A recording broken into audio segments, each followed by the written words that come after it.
Salam, hər vaxtınız xeyir olsun. Sizi Ticarət Akademiya müəllimlərinə interyer dizayner müəllimi Rahil bəy qonağımızdır.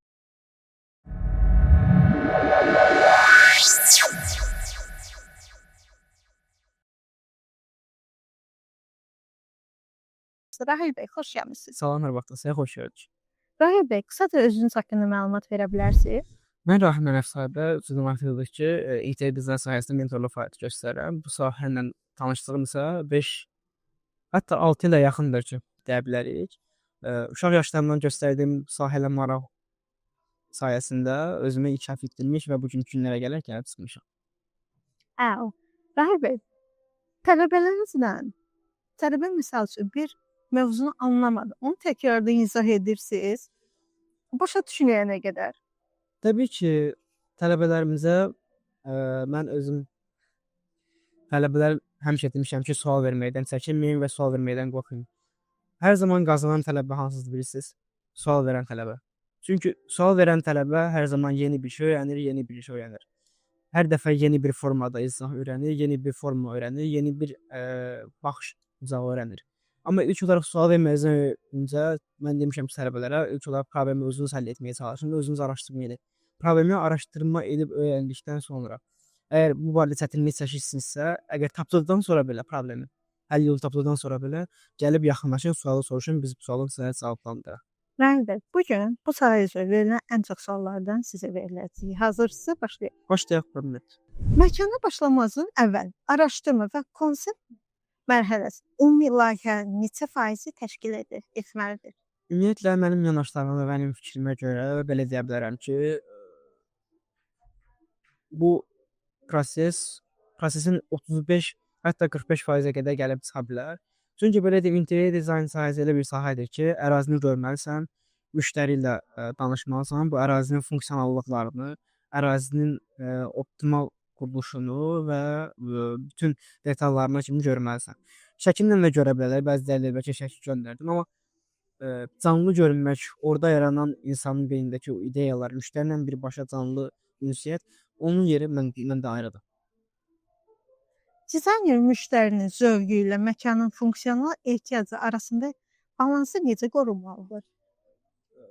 Belə deyim, ilk olaraq nə müştərinin fikrinə etiraz etməliyik, nə də ki, tamamilə müştərinin fikrinə uyğunlaşmalıyıq. Çünki belə deyim, müştəri bu sahə peşəkarı biz deyil. Müştəri dizaynı görür, gətirir nümunə göstərir, proyekti göstərir bizə. Biz bu proyektə baxırıq və bunun necə uyğun olub, uyğunolmadığını deyirik.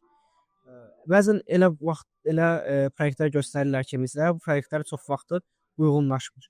Yəni həm ərazi cəhətdən, həm funksionallıq cəhətdən həmin o belə deyim, o tonun tutmaq olmur. Yəni məsələn belə nüans verə bilərəm sizə. 35 kvadratlıq bir otağın dizaynını gətirib göstərir bizə proyektini, amma ki öz otağı 15 kvadratdır. Həmin dizaynı mən deyirəm, eləyərək problem deyil, otmaq olar. Amma ki sadəcə kobud görünəcək. O havanı, o hissiyatı sizə verməyəcək. Elə olubmu ki, müştəri ilə sizin fikirləriniz tamamilə fərqli olsun və sonra müştəri sizin fikrinizi gəlsin satsın? Olub. Amma iş bitdikdən sonra? Olub. Yəni elə hallar baş verib. Bir dəfəsində oldu. İndi adını çəkməyəcəm. Bir binanın dizaynını tamamilə bizə deyildi ki, əvvəlcə əlaqə saxlamışdınız, dedi ki bizə, bütün hər şey sizə həvalə edirik, bütün hər şey sizin olacaq. Amma maraqlı nüans odur ki, gəldi gördü ki, artıq şəkillər göstərir, hazırdır ki, bu olacaq, bu olacaq, belə olacaq. Dedim ki, yəni belə olmur da, yəni izah etdim ki, bu formada etsə belə olar. Yəni bütün xırdalaqları izah etdim. Yox, mən belə istəyirəm, bu olsun, mənim üçün fərqi yoxdur, problem yoxdur. Deyim, amma yenə dediyim ki, sizə yəni belə olacaq da. Heç yox, mən söz verirəm ki, sizə hətta WhatsApp yazışmaları belə saxlamışdım gözümdə ki, söz verirəm ki, sizə yəni belə bir şey olmayacaq, bunun problemlə olacaq. Amma sonunda gəldi çıxdı, yəni mən dediyimə çıxdı ki, yenidən evi konvert etmək olur və yenidən başlamaq olur. Çıqasıyam. İşinizi neçə yaşınızda almısınız? İlk işimi təxminən 19 yaşımdaydım. 19 yaşımdan bu işi aldım. İlk bir ev idi. O da bizim yaxın qohum idi. Dedi ki, sən belə işlərdən başın çıxır. gəl bizim evi dizayn elə, belə elə. Mən də gəldim elədim. Bu sağ olsun yaxşı dəstək durdu. Ondan sonra digər tanışlarına və iş yoldaşlarına dedi. Onlardan sonra belə yarışma başladı. Rəng psixologiyası, işıqlandırma və məkanı insan davranışlarına təsir real dizayner qərarlandırır. Necə dərəcədə əsas rol oynayır? Belə deyim, rəng psixologiyası tək interior dizaynda yox, bütün bu qrafik dizayn olsun, incəsənətdəki bütün proseslərdə rəng psixologiyasının dizaynın 50%-ni təşkil edir. Mən belə düşünürəm. Çünki sənət əsəri elədir ki, bu bizim işlədiyimiz əsərlər, bu bizim proyektlərimiz hamısı bir sənət əsəridir. Bu sənət əsəri xətti ilə qələmi çəkir.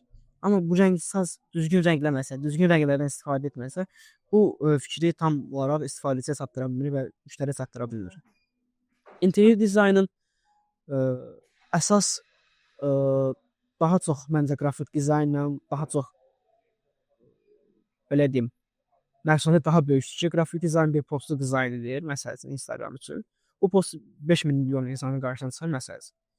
Amma bu insanlardan qarşısına çıxmasa belə, yəni bu fərqli insanların qarşısına çıxır, bəyənməsə də belə, yəni okey. Amma ki, bir evi dizayn ediriksə, buradakı insan bəlkə də ömrünün axırına kimi bu evdə yaşayacaq. O rəngdəki ab-hava, o insanın ruhu, zövqü, yəni bunu tam optimallaşdırmaq lazımdır və tam olaraq dəqiq qərar vermək lazımdır bu rəng. Sizə belə bir sual verəcəm. Cavan pokoleniya, yaşlı pokoleniya var. Bəli.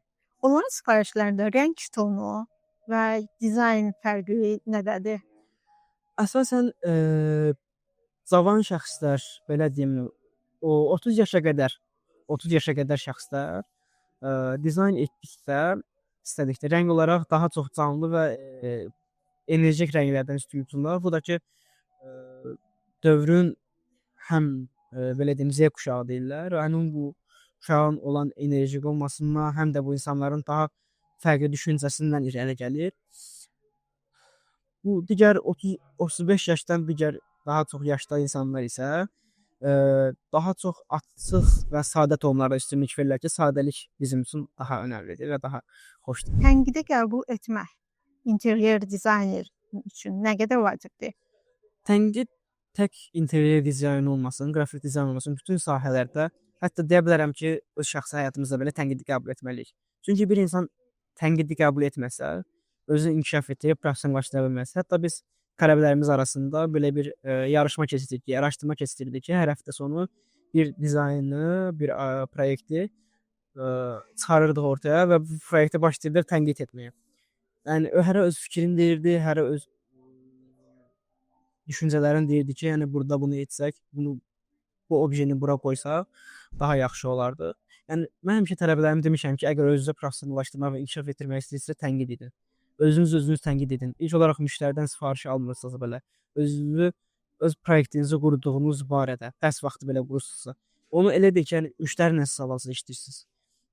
Müştəri əgər bir proyektdə bəyənməsə, belə izah edin, bəyənməsə və ya nəsə bir dəyişiklik etmək istəsə, amma proyektdə tamamilə bitirmisiniz və təhvil vermisiniz. Müştəri bir şey bəyənməsə, onun yenidən desə ki, bunda belə bir edit var, dəyişiklik istəyirəm. Edirsiniz? Yəni o şəxsi fikirdir, belə deyim.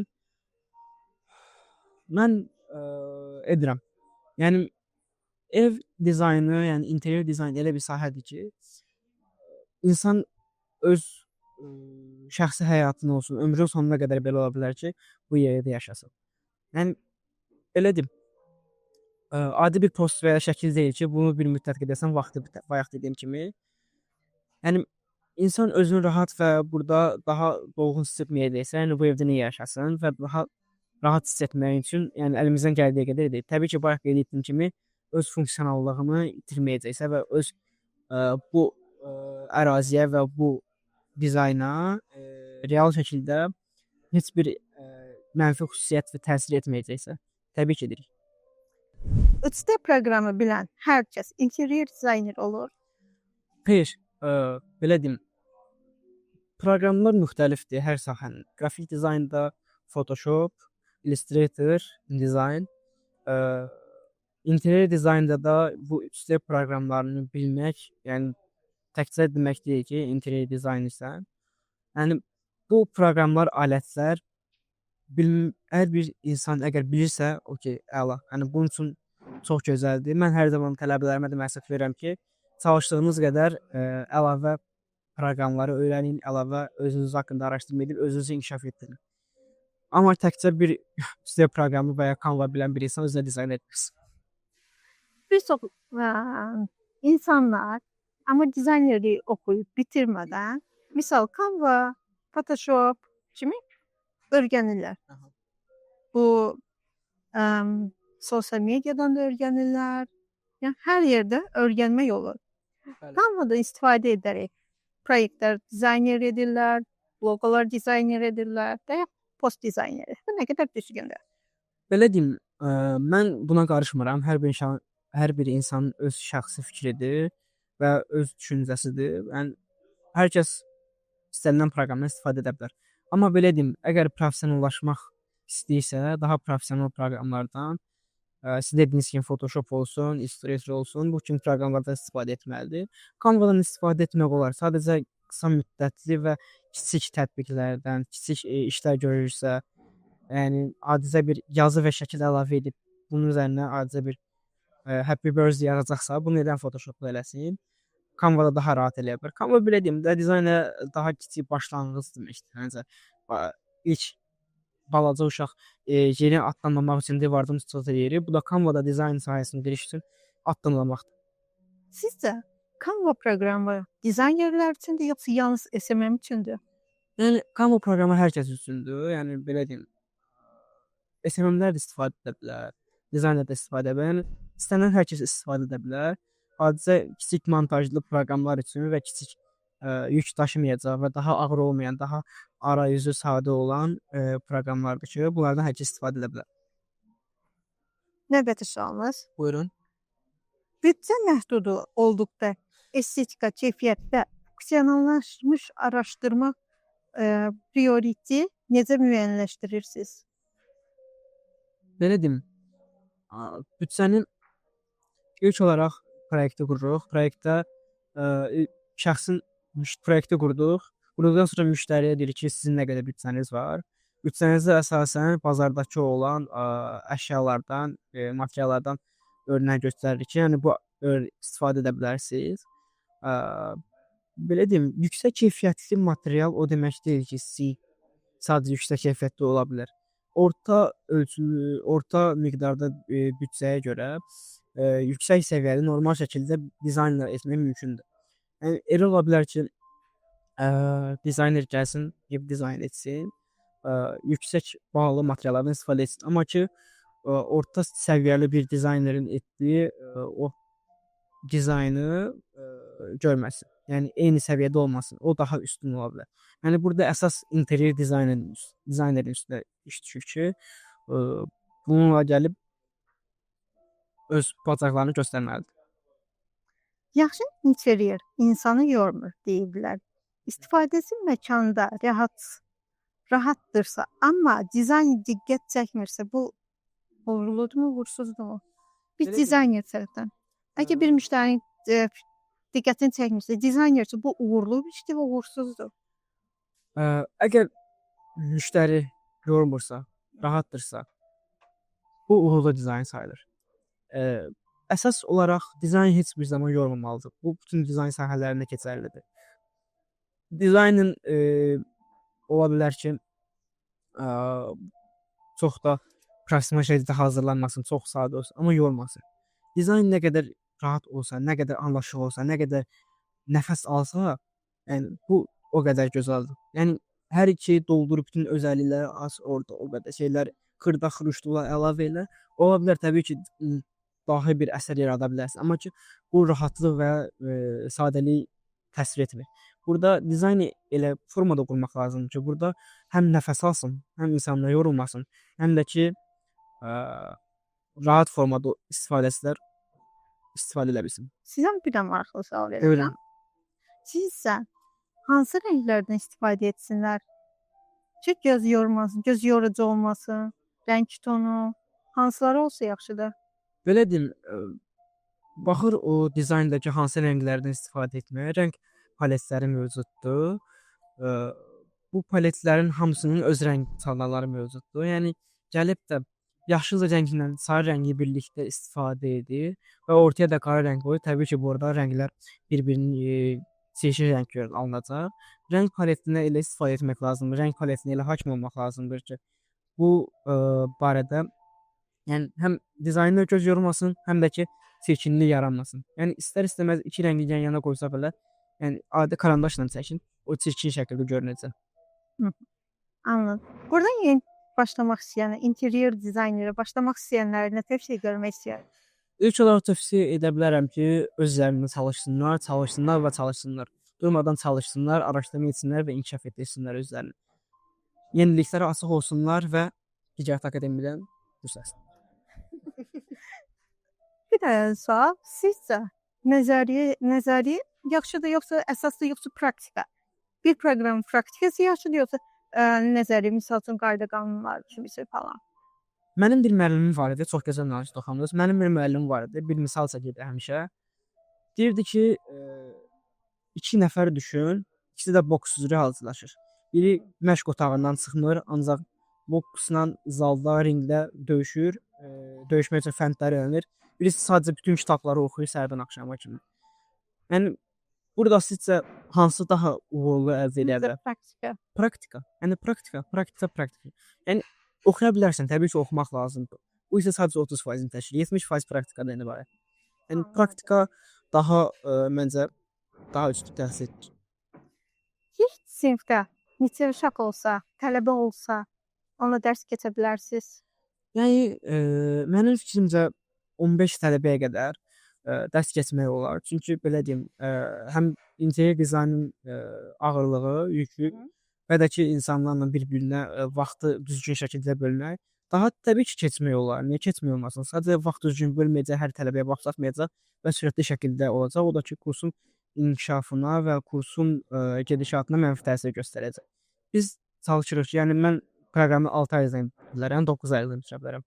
Mən təbii ki, 9 ay ərzində bitirməyi tövsiyə görürəm ki, yəni gəlib də 6 ay ərzində kiçik müddətdə bitirib də, yəni uğursuz nəticə əldə etməkdənsə 9 ayda bitirib daha uğurlu nəticə əldə etmək. Tələbələrə misal, kursu bitirdikdən sonra tələbələrə təcrübə verirsiniz? Təcrübəni biz dərslərdə praktik olaraq işləyirik. Bununla da öz portfolyolarını yaradırlar və portfolyolarını inkişaf etdirirlər. Təbii ki, kursu bitirdikdən sonra bizim öz əməkdaşlıq etdiyimiz şirkətlərlə əlaqələndiririk. Yaxşı oxuyan tələbələrimi, iştirak edən fəal tələbələrimizi təbii ki, işlərlə təmin etməyə çalışırıq əlimizə gəldikcə. Kursun sonunda, tədrisin sonunda nə verirsiniz? Diplom, sertifikat? Kursun sonunda özünü inkişaf etdirmiş və yüksək səviyyədə interyer dizayneri bitirmiş bir tələbə bunun əlavə olaraq bir portfolyo və sertifikatımızı veririk. Sertifikatımız da 3 yerə bölünür. Normal, medium və yüksək, elegant səviyyədə bitirmiş tələbələr. Bu da imtahanlar nəticəsində tələbələrin qiymətləri müəyyən olunduqdan sonra sertifikatı o barədə verilir. Tələbələrə, misal, biz qrafik dizaynerlərdə biz müdafiə edirik. Bir brend yaradıq, onu müdafiə edirik. Sizdə necədir? Misal, tələbə bir proyekt görür, sonra onu çıxış edir ki, müdafiə eləyir ki, bu proyekt mənə aiddir. Sizdə də elədir? Təbii ki, biz də o formada aparırıq. Mən özüm təşkil müdafiə imtahanlarında özüm iştirak edirəm. Tələbələrə imtahan olaraq məsələn bu otaq, yəni ki, bir otaq göstəririk. Verdiyimiz proyekt əsasında nümunələr veririk, tapşırıqlarını veririk. Proyektin quruluşunu, proyektdə nə olacaq bütün müddəaları veririk.